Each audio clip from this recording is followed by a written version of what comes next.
Et je vous propose qu'on passe à la session suivante du colloque, qui est le pitch des 3 meilleures thèses en distribution. Et je laisse tout de suite la parole à Michael Flakonji qui introduit cette session. Merci Adeline, bonjour à tous. Donc cette année, nous avons 5 thèses en distribution qui ont été soutenues en 2019, qui ont concouru à ce prix.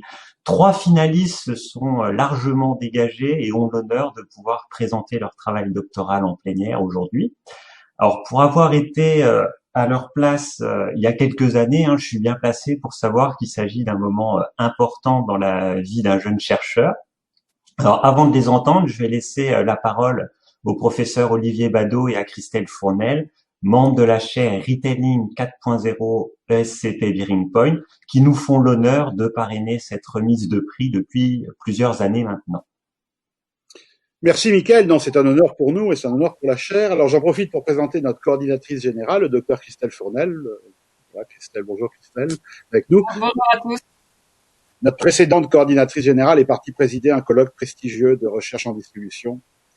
Bon, dans tous les cas, quelques mots sur la chaire, parce que peut-être que tout le monde ne la connaît pas encore. C'est une chaire qui a 4 ans. Elle a été d'abord mécénée par Leclerc, comme je le disais ce matin, jusqu'à récemment, et c'est Bearing Point, le grand cabinet de conseil international très spécialisé en distribution et en retailing, qui a pris la suite, et on les en remercie vivement. Donc c'est une chaire qui s'appelait Prospective du commerce dans la société 4.0. On avait choisi ce titre un peu long et peu, je dirais, efficace en matière de communication, et parce qu'on voulait absolument ne pas simplement mettre l'emphase dès l'origine, et les discussions avec notre précédent président Michel-Édouard Leclerc avaient été vraiment importantes sur ce point, uniquement sur la dimension digitale. Donc c'est pour ça qu'on avait ouvert avec l'idée de Prospective du commerce dans la société 4.0 et pas simplement Prospective du commerce 4.0, sous-entendu mettre l'accent sur le machine learning, l'intelligence artificielle, les objets connectés, la mobilité, etc., etc. On voulait élargir plus. On a eu raison de le faire, et finalement aujourd'hui le 4.0, tel qu'on l'a vu se développer dans ses travaux depuis 4 ans, ça n'est pas uniquement la dimension digitale, figitale et autres, mais comme on l'a vu ce matin et on le reverra encore tout à l'heure, il y a la dimension aussi environnementale, sociétale, etc. Et tout ça se mélangeant, sans parler du thème de ce matin, du Covid. Alors, juste pour aller vite, quelques mots sur la chaire de présentation. Donc, elle a changé de nom, elle s'appelle maintenant donc Retailing 4.0, c'est la chaire ESCP Bearing Point. Donc, on va remettre les slides pour que vous voyez les quelques éléments de contenu. Là, Michael, on a perdu les slides. Votre intérieur est sympathique, mais en l'espèce, les slides seraient plus appropriés. Voilà, donc le suivant. Voilà, donc quelques éléments sur les 3 grands piliers d'activité, ce qui est assez classique pour une chaire de ce type-là. Donc on a un pilier, comme vous le voyez, recherche, thèse, prix de mémoire pour les étudiants de l'école qui travaillent sur les mémoires de recherche sur ces sujets. Donc on a des doctorants, on a un certain nombre de collègues internes et externes à l'ESCP qui travaillent. Certains vous les connaissez bien, notre ami le professeur Collat, La Poule, etc. Et donc ça c'est toute la partie recherche, des publications. Je montrerai 3-4 ouvrages tout à l'heure, pas mal de papiers, enfin toute l'activité classique de la recherche. On a un axe enseignement qui représente étudiant en fait, qui est représenté un peu par l'axe transversal, en bas les cours et en haut le concours qu'on a organisé sur l'hypermarché de 2030. Donc la chaire est présente dans des cours, des modules entiers de cours, souvent d'une 30aine d'heures, au programme Grande École, dans différents Master of Science. Et puis on va aussi un peu s'insérer dans des programmes qui ne sont pas dédiés au retail, mais où les étudiants, je sais pas, en conseil, en stratégie, etc., peuvent être intéressés, où nous les intéressons parce que souvent ils ont pas forcément une bonne connaissance de notre secteur, et donc nous leur montrons toutes les recherches que nous y menons. Et puis on lance des concours comme celui qui a été présenté hier matin, puisque dans le cas du petit déjeuner dont je vais parler dans 12 secondes, hier matin, l'étudiante qui a gagné la compétition sur Imaginez l'hypermarché de 2030, la chaire lui a financé un voyage d'études en Corée. Et donc, elle a présenté un des éléments hier matin de ce qu'elle avait ramené de son journal de bord. Et puis, on a beaucoup d'événements de transfert, de dissémination à l'égard de la communauté professionnelle et publique, parce que on travaille aussi avec les pouvoirs publics, avec les fédérations, etc. Et notamment donc les fameux petits déjeuners du commerce 4.0. Là, j'ai vu qu'on était au numéro 24. En fait, on est au numéro 31. On a eu lieu hier, a eu lieu le 31e. Donc à chaque fois, on traite des thèmes différents de prospective qui peuvent impacter ou pas le commerce de demain. Évidemment, on en a traité déjà des thèmes dès juin et juillet sur l'impact de la crise sanitaire sur le possible sur le commerce. Là, c'était au mois d'octobre, c'était sur la RFID avec toutes les questions de comment le RFID peut s'insérer dans le tracking des consommateurs, des produits, de l'expérience client, etc. Hier, c'était sur que peut-on apprendre de la Chine et de toutes les expériences chinoises à la fois en e-commerce, en m-commerce, etc. Et qu'est-ce que ça nous dit de ce que éventuellement comme benchmark intéressant d'évolution du commerce physique et digital en Occident. Le prochain, au mois de novembre, le 3 novembre, ça sera sur, à partir d'une grosse étude qu'on a faite avec la FCD et les ministères du Travail et du Commerce sur les prospectives en matière d'emploi à 5 et 10 ans et en termes d'évolution de métiers et de fonctions dans le domaine du commerce, le luxe justement et le digital au mois de décembre, etc., etc. Bon. Et puis des événements aussi en soirée. Enfin, il y a beaucoup d'événements de transfert à l'égard des professionnels. Slide suivant. Donc là, je voulais vous rappeler quelques publications que nous avons faites pour ceux qui ne les connaîtraient pas. Alors voilà, nous sommes très fiers. Nous avons aussi gagné le prix du meilleur ouvrage en distribution, donc notamment avec celui-ci qui avait une dimension à la fois prospective, mais aussi sur d'analyse critique des problèmes d'urbanisme commercial. Voilà. Ensuite, l'autre qui est un peu un ouvrage, celui-là est un ouvrage structurant des premières années de travail de la chaire, donc distribution 4.0 avec le professeur Lemoine et le professeur Rox, et qui a aussi gagné un prix, celui de la FNEJ et de FMD, du meilleur ouvrage en management, nous sommes sur la réédition de celui-ci, et puis celui-là dont nous avons parlé ce matin, Utopie et consommation, qui vient de sortir, qui est le travail en collaboration avec l'Obsoco sur l'Observatoire des Utopies. Et puis j'en profite aussi pour signaler, pour ceux qui n'étaient pas là ce matin, la récente publication, c'est le dernier slide, sur les hypothèses que voilà, j'ai présentées ce matin sur l'impact possible du Covid et de la crise sanitaire sur le commerce et le comportement des acheteurs. Et je rappelle que ce fascicule, enfin ce petit élément document de transfert s'inscrit dans un e-book publié par l'ESCP qui vous intéressera sans doute, qui n'est pas simplement le commerce, puisque c'est un e-book de 500 pages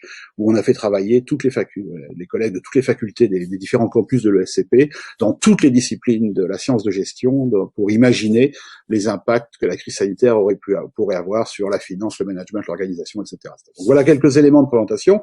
Je voudrais dire que tant notre mécène précédent, Leclerc, que le mécène actuel, Bearing Point, et évidemment nous-mêmes considérons qu'il est essentiel de soutenir, même si c'est modeste, mais au moins symboliquement, si ce n'est aussi financièrement, mais symboliquement, de soutenir les jeunes chercheurs, les jeunes docteurs, et c'est pour ça que nous sommes vraiment ravis, et si nous pouvons, nous continuerons à le faire, nous en serons ravis, à supporter ce prix de la meilleure recherche doctorale en matière de commerce et de distribution. Donc, ceci étant dit, maintenant, nous allons assisté au pitch des 3 finalistes. Donc, je laisse Michael présenter les 3 finalistes. Après, alors, il y a eu ça s'est pas fait, c'est ni au tirage au sort, ni après une bonne soirée avec quelques bons breuvages, pas du tout. Ça a été le fruit d'un processus scientifique extrêmement rigoureux, comme nous le faisons dans le cas des prix académiques en général ou des papiers, etc. en particulier. Et finalement, après ce travail rigoureux d'évaluation de différentes thèses qui avaient candidaté, de recherche doctorale qui avaient candidaté, voilà les 3 qui ont été retenus. Et on va maintenant assister à un petit pitch par les 3 jeunes docteurs qui ont réalisé ces travaux doctoraux.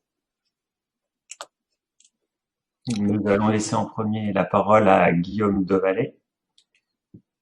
Alors c'est par ordre alphabétique. Pour l'instant, il y a encore un suspense extraordinaire, terrible, puisque l'ordre de présentation ne révèle en rien l'ordre des prix. Vous me voyez bien, vous m'entendez? Oui. Ok, hop, est-ce que vous voyez aussi mes slides? Elles arrivent. Mettez-les en plein écran, oui. Alors, attendez, hop. Là, c'est bon. Pas encore, mais ça va venir sans doute. Partage. Pourtant, Alors, il faut aller repartager l'écran du diaporama. Donc, changer le partage. Toujours cliquer sur partager mon écran. Mais il faut changer l'écran. Autrement, Guillaume, ce que vous faites, c'est vous réduisez la colonne de gauche et puis ça, vous passez les slides comme ça. Bon, vous voyez les slides ou pas du tout? On les voit. On les voit. Super. Donc, hop. Donc, je commence. Donc, merci d'abord pour nous laisser cette opportunité de présenter nos thèses. Donc, les distributeurs traditionnels, aussi appelés brick and mortar, voire même maintenant click and mortar, ont été largement impactés par la digitalisation, et notamment un des enjeux majeurs, c'est de passer d'une transformation d'un modèle de gestion multicanal dans lequel les business models digitaux et physiques étaient séparés vers un business model intégré omnicanal pour proposer aux clients une expérience dite sans couture et créer des synergies organisationnelles. Cependant, cette transformation ne se fait pas sans difficulté, et c'est pour cela que nous avons, lors de cette thèse, questionné le questionnement de recherche suivant: comment les distributeurs traditionnels mettent-ils en œuvre un business model omnicanal? Pour répondre à cette question, nous avons mené une étude de cas multiples auprès de 5 enseignes de distribution traditionnelles, pour laquelle nous avons effectué 35 entretiens semi-directifs auprès de managers intermédiaires, à la fois au siège en centrale, mais aussi en magasin. Les résultats de notre recherche mettent en évidence que la mise en œuvre d'un business model omnicanal passe par une intrication étroite entre des pratiques descendantes provenant de la direction du top management et des pratiques émergentes. Des pratiques descendantes, dans un premier temps, puisque c'est bien le top management qui a pris la décision formelle de passer à un business model omnicanal, et donc notamment pour proposer et faire en sorte que les clients puissent avoir une expérience relativement homogène au sein de tous les canaux, a fait redescendre des services communs tels que le click and collect et a été amené à prendre des décisions organisationnelles, notamment sur le partage de la valeur qui est générée à travers tous les canaux. En interrogeant les managers plutôt intermédiaires en contact direct avec des problèmes opérationnels, notre recherche met en évidence aussi que pour la mise en œuvre d'un business model omnicanal, les pratiques des managers intermédiaires sont vraiment importantes. Notamment, ces derniers vont mettre en place ce que nous avons qualifié dans notre recherche de pratiques de bricolage pour mettre en œuvre le business model souhaité par le top management. En effet, pour contourner le manque de ressources lors de leur vécu opérationnel, ces derniers vont devoir mettre en place des nouveaux services et faire avec les ressources dont ils ont réellement à leur portée pour mettre en œuvre le business model omnicanal. Ces pratiques de bricolage n'ont pas seulement une vocation à court terme, c'est-à-dire faire avec le peu de ressources qu'ils ont pour satisfaire le client et créer des synergies organisationnelles, puisque finalement, ces pratiques vont avoir aussi une vocation sur le plus long terme. Elles vont challenger les procédures traditionnelles et donc elles vont amener le top management à les intégrer dans le design du business model omnicanal. Ce faisant, notre recherche montre ainsi la nécessaire intrication étroite entre des pratiques descendantes et des pratiques émergentes lors de la mise en œuvre d'un business model omnicanal. Elle met donc en évidence que les distributeurs traditionnels ne doivent pas chercher à mettre en œuvre un business model omnicanal qui serait le même que la concurrence et qui serait un business model identique finalement que tous les autres, mais que finalement, la mise en œuvre d'un business model omnicanal passe par les pratiques des acteurs de tous les niveaux organisationnels pour faire évoluer continuellement ce business model omnicanal. Je vous remercie pour votre attention. Merci. Merci Guillaume. Donc je disais, n'oublions pas de citer les directeurs de recherche, parce que le travail du doctorant n'est pas neutre, mais tout le mérite revient au directeur de recherche, et donc votre recherche doctorale a été conduite sous la direction des professeurs Isabelle Collin-Lachaud et Xavier Lecoq. Mille excuses à Isabelle et Xavier. Voilà, donc deuxième pitch.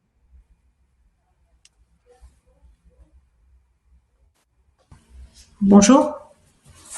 Et attendez, on doit avoir normalement un slide, enfin vos slides d'ailleurs qui arrivent. Bonjour. Bonjour.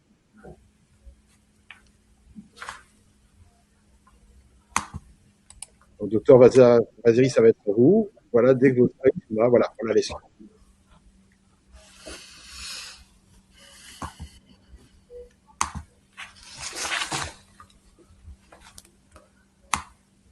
Alors, bonjour à tous. Je vous remercie de m'avoir donné la parole. Le marché de coupons de réduction est un secteur important. En France, 3,5 milliards de coupons ont été édités en 2017, mais seulement 10% ont été utilisés. Cette faible utilisation nous pousse à mieux comprendre l'attitude et le comportement envers l'utilisation du coupon.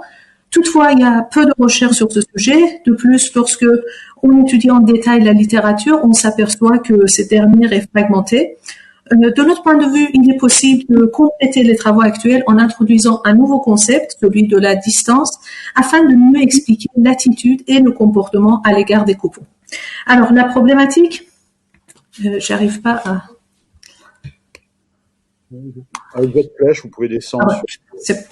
Excusez-moi. La problématique de ce travail doctoral est comment peut-on comprendre l'attitude et le comportement d'utilisation des coupons de réduction afin d'améliorer leur taux d'utilisation. Pour répondre à la problématique, nous avons eu recours à un nouveau concept, la distance psychologique. Alors, la distance psychologique, selon Tropp et Lieberman, a 4 dimensions: la distance temporelle, spatiale, sociale et la distance hypothétique. Si on retourne à notre terrain de recherche, on remarque que ces 4 distances pourraient être reliées à des variables couramment utilisées par les chercheurs sur les coupons de réduction. Par exemple, les travaux sur le magasin habituel font écho à la distance spatiale. La date d'expiration rappelle la distance temporelle. Le fait que le consommateur soit sceptique à l'égard du coupon et de son utilisation nous rappelle la distance hypothétique. Et enfin, la stigmatisation et le sentiment d'être un cheap shopper ressemblent à la distance sociale. L'impact de plusieurs variables ont été étudiées dans notre modèle conceptuel. Je vous présente le résultat de notre modèle conceptuel qui comporte plusieurs parties. Alors, dans notre première partie du modèle issu de la théorie de comportement planifié, l'attitude a un effet sur l'intention comportementale. Je me permets de vous couper. Oui. On ne voit pas vos slides. Il faut que vous changiez votre partage d'écran pour pouvoir... Voilà, c'est ça. D'accord. Et les autres diapos, vous n'avez pas vu non plus? Non, mais continuez avec le modèle conceptuel. Excusez-moi. Alors, dans la seconde partie issue de la théorie de comportement, issue de la théorie économique, seuls les bénéfices ont un impact sur l'attitude. La sensibilité variable individuelle n'a aucun effet sur l'intention comportementale. Et enfin, la distance psychologique a un impact sur l'attitude, mais aussi de manière moindre sur l'intention comportementale.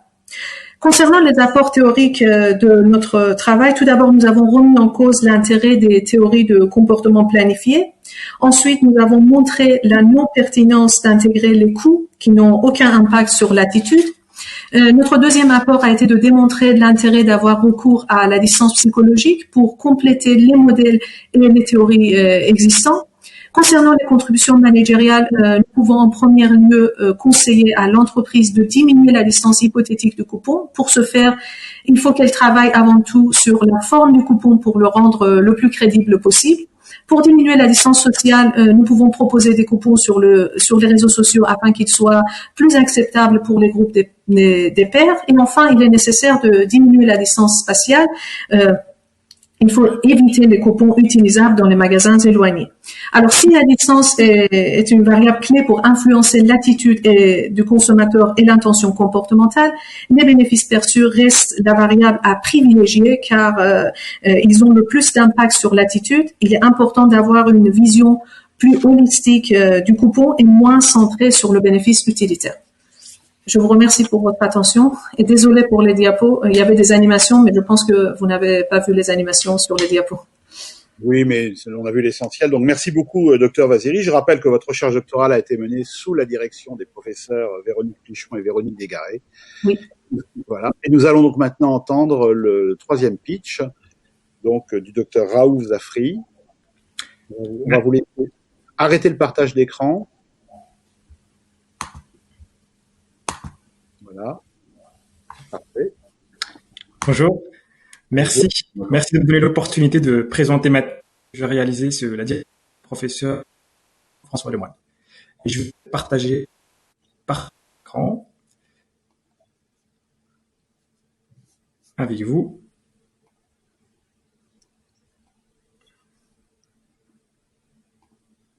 Voilà. Bon, ça ira, même si vous n'êtes pas en diaporama, je crois qu'on voit assez bien. Ou éventuellement passer en diaporama. Ouais. Mais... Voilà. Elle est au diaporama, vous voyez? Oui, on voit comme ça, c'est bien. Si vous réduisez la colonne de gauche, on verra encore mieux. Et ça évite les manipulations. D'accord. Comme ça? Oui, c'est parfait, allez-y. Très bien. Alors, mon travail doctoral s'inscrit dans un contexte économique marqué par la croissance du commerce électronique. Aujourd'hui, en France, on recense plus de 190 000 sites web marchands. On est donc dans une situation de très forte concurrence et toute la question qui se pose aux managers est celle de la différenciation. Alors, pour se démarquer, les professionnels ont mis l'accent sur les prix, sur les caractéristiques de produits. Et aujourd'hui, ils s'intéressent de plus en plus à l'expérience de navigation, en s'appuyant sur les facteurs de conception de leur site web marchand. Alors, la littérature académique s'est déjà penchée sur ces facteurs de conception, tels que la couleur, les images, les vidéos. En revanche, peu de recherches se sont intéressées aux aspects visuels du texte, qu'on appelle la typographie. Et c'est pourquoi, dans le cadre de ma thèse, je m'interroge sur le rôle spécifique de cette variable, et je me demande dans quelle mesure la typographie d'un site web marchand peut-elle influencer les réactions de l'internaute. Alors, pour tenter de répondre à cette question, j'ai réalisé une étude qualitative et une autre quantitative. Lors de la première phase qualitative, où j'ai mené des entretiens semi-directifs et de l'observation verbalisée, j'ai pu comprendre que parmi toutes les dimensions de la typographie, ce sont la taille du caractère, l'espacement et la mise en page qui suscitent le plus de réactions émotionnelles, cognitives et comportementales. Pour confirmer ces résultats, j'ai réalisé une étude quantitative auprès de 488 internautes français. Cette étude a pris la forme d'une expérimentation dans laquelle j'ai manipulé la taille du caractère, l'espacement et la mise en page. Les résultats obtenus montrent que ces facteurs typographiques peuvent générer d'une part des émotions de plaisir, mais aussi de l'oppression, et d'autre part modifier les perceptions des consommateurs en matière de facilité d'utilisation du site, de sa qualité d'information et de son esthétique. Ces réactions émotionnelles et cognitives se transforment ensuite en comportements dans la durée de navigation d'achat. Les travaux de recherche montrent aussi que l'influence de la typographie sur le comportement de l'internaute dépend de ses caractéristiques personnelles. Précisément, les internautes qui présentent un fort besoin de cognition, c'est-à-dire ceux qui aiment bien lire et réfléchir avant la prise de commande, sont plus sensibles à la typographie que les personnes qui présentent un faible besoin de cognition. Alors, en termes d'implication managériale, je recommande d'utiliser une mise en page horizontale au lieu de verticale. Je préconise également d'utiliser une taille de caractère grande et un espacement plus large. Enfin, à travers ma thèse, je propose une nouvelle approche en matière de choix typographique qui dépasse la notion de la lisibilité du texte. Donc, je suggère de prendre en compte ce que ressent l'internaute au niveau émotionnel et ce que la typographie lui renvoie en termes de facilité d'utilisation du site, de la qualité d'information et de l'esthétique. Donc, j'estime que la typographie sera plus efficace et source de valeur et de différenciation si elle est choisie en fonction de ces critères. Voilà, merci.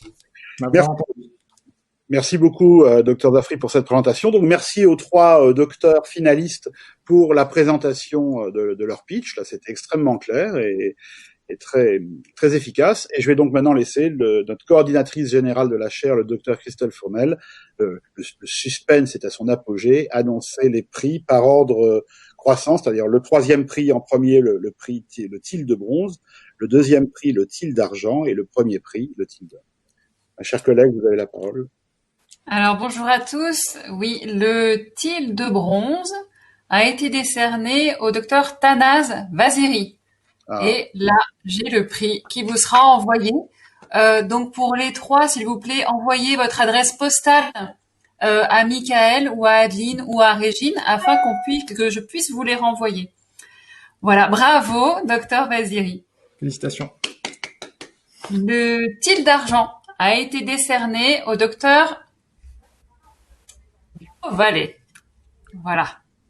Félicitations. Pareil, je vous l'enverrai le plus tôt possible dès que j'ai votre adresse. Et puis, du coup, il y a beaucoup moins de suspense. Le Til d'or a été décerné au docteur Zafri. Félicitations. Merci beaucoup. Et félicitations à tous les trois. Ça a été un plaisir de vous lire. Et maintenant, bon courage pour la suite et la transformation de la thèse en article. Merci. Voilà, merci à vous pour vos travaux et nous sommes ravis. Donc encore une fois, la chaire ESCP Bearing Point Retelling 4.0 est ravie de contribuer dans le cadre du colloque Étienne Til à la remise de ces prix. Et bien voilà, et puis on vous souhaite une longue carrière. Bon, j'espère que vous ne finirez pas comme certains barbus chauves à lunettes, mais finalement dire des bêtises. Mais je suis sûr que vous allez avoir une très belle carrière. Voilà, on en a terminé avec cette séquence, mon cher Michael, ma chère Adeline. Merci. Au revoir.